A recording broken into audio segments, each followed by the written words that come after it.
मुझे लगता है कि कई बार कोई परसेप्शन बन जाता है। 90 डिग्री का पुल होना कोई बुरी बात नहीं है। मैं इस मंच से कह रहा हूं, ये किसने कहा कि 90 डिग्री के पुल नहीं हो सकते? ये किसने कहा कि 90 डिग्री के चौराहे और सड़कें नहीं हो सकती? भाई आप ही की सरकार ने उन इंजीनियर्स पर कार्रवाई की जिन्होंने 90 डिग्री वाला पुल अलग विषय के कारण 90 डिग्री के कारण। एक तो वो 114 डिग्री है, 90 डिग्री नहीं है, लेकिन परसेप्शन बन गया 90 डिग्री, तो हर किसी ने 90 डिग्री पर चल दिए।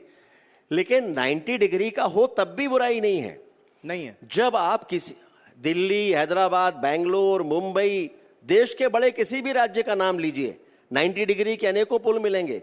दुनिया के देशों की बात करिए, अमेरिका, रूस, फ्रांस, इंग्लैंड, 90 डिग्री के पुल मिलेंगे आपको।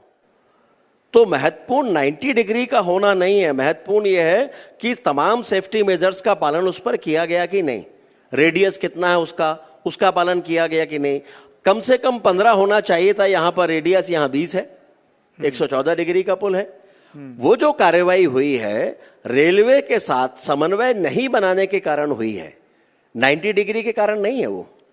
और इसलिए वो कार्रवाई हुई है। दूसरा, जब कोई शहर के बीचों बीच आप पुल का निर्माण करते हो, सड़क बनाते हो, तो जो जगह आपके पास उपलब्ध है आप उसी पर तो बनाते हो, और जगह ही उतनी उपलब्ध है तो आप कैसे उसको बढ़ाकर बता सकते हो?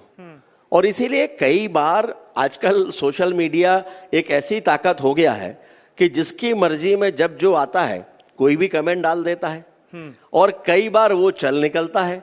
तो बहुत बार मैंने लोगों को देखा कि लोग इस पर मजाक बना रहे हैं कि 90 डिग्री का पुल, दूसरा भी कह रहा है 90 डिग्री का पुल, और लोग मजाक बना रहे हैं, हंस रहे हैं। उन्हें ये नहीं मालूम कि 90 डिग्री का पुल होना कोई गलत बात नहीं है। नहीं तो आप इस मंच से ये क्लियर कर दीजिए कि ये भोपाल के ऐशबाग का जो पुल है, ये चर्चा हो रही है कि 90 डिग्री पर बना है, जिसको लेकर तमाम जो इंजीनियर्स हैं वो नप गए, उनके खिलाफ कार्रवाई हो गई। सरकार ने ये माना कि राजस्व का नुकसान हुआ है तो उसकी भरपाई भी की जाएगी।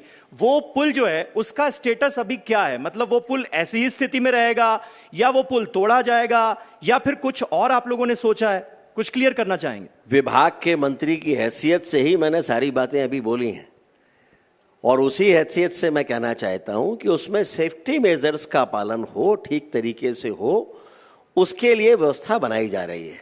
पुल को तोड़ने का कोई सवाल ही नहीं है। आपके पास वहां जगह ही नहीं है कि आप तोड़कर कोई नया बना दें। बगल में मेट्रो है, क्या करेंगे आप? मेट्रो का पुल तोड़ेंगे? जो उपलब्ध जगह है उसी पर वो बनेगा। 2021 से मेरे मंत्री बनने के बहुत पहले से उसका काम शुरू हो गया था। ये बात बिल्कुल सही। लेकिन तब भी मेरा मानना है कि उसमें जो सेफ्टी मेजर्स हैं उनका बेहतर तरीके से पालन करते हुए वो पुल यातायात के नियमों का पालन करते हुए जनता के उपयोग में आए, ये हमारी कोशिश है, और जल्दी उस पर काम भी पूरा हो जाएगा। तो ये लोक निर्माण से लोक कल्याण का सफर आप कैसे तय करेंगे? विजन क्या है आपका? आखिरी सवाल आपसे। लोक निर्माण से लोक कल्याण, ये टैगलाइन मेरे मंत्री बनने के बाद पहली बैठक में मैंने ही तय की थी, और मैंने माननीय मुख्यमंत्री जी को बताया था कि हम चाहते हैं कि इस ध्येय वाक्य के साथ ये विभाग काम करे। उन्होंने उस पर पूरे तौर पर सहमति दी, और मुझे कहते हुए खुशी है कि हमारे हर नवाचार पर माननीय मुख्यमंत्री जी का पूरा सहयोग रहता है।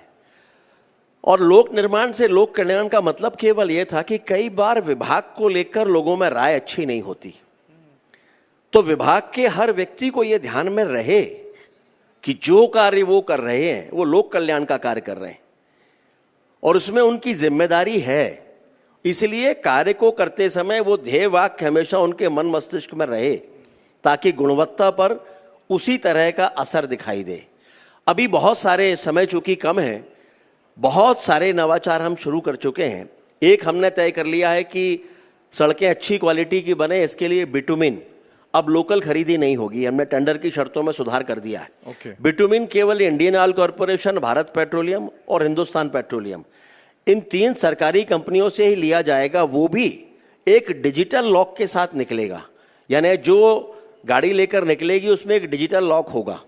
जहां अनलोड होगा वहां इंजीनियर के पास में एक OTP आएगा। जब वो OTP डालेगा तब वो अनलॉक होगा, और तब वो बिटुमिन उतर पाएगा।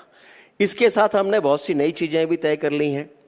हर 1 किलोमीटर पर रिचार्ज बोर हम बनाने जा रहे हैं, क्योंकि लोगों को कई बार ये लगता है कि पानी का काम अलग है, सड़क का काम अलग है। मेरा ऐसा मानना नहीं है।